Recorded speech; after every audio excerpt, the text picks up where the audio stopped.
Hey everyone, Dr. Taylor Levine here at Slick Art Studios, where today I'm going to be going over some exercises that you can be doing at home or at the gym. So let's get started. Okay, so for the next set of exercises that I'm going to be going over, it's going to be really great if you are dealing with low back pain. If you have generalized low back pain, if you're getting sciatica, if you're getting numbness and tingling down the legs, these exercises are really going to help work on strengthening your core and your upper glute muscles to help give you that low back the stability that it needs. Okay, so for the next exercise that we're going to do is called a dead bug. So what you're going to do is you're going to first start and lay on your back.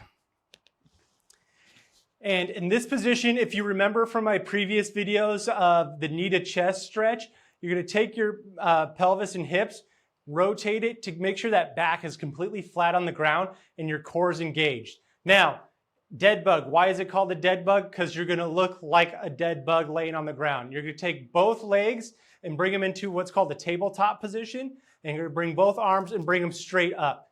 Now, in this position, again, that pelvis is tilted, your core is already engaged, and a natural dead bug is what we're going to have is we're going to bring and do an opposite arm and opposite leg motion. So opposite arm, opposite leg, opposite arm, opposite leg.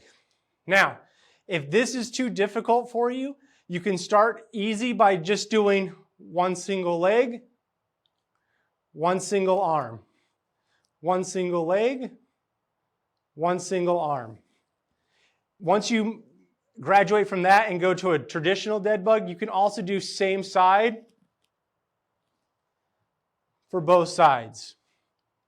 So for this exercise, I highly suggest that you just do 3 sets of 10 and make sure you're doing 10 on each side, right side and left side. So if you have any questions or concerns about any of these exercises that we just went over today, come on into my office and we can talk about any of the forms or procedures on how to do them. My name is Dr. Taylor Levine from Unruh Spine Center, and we'll talk again soon.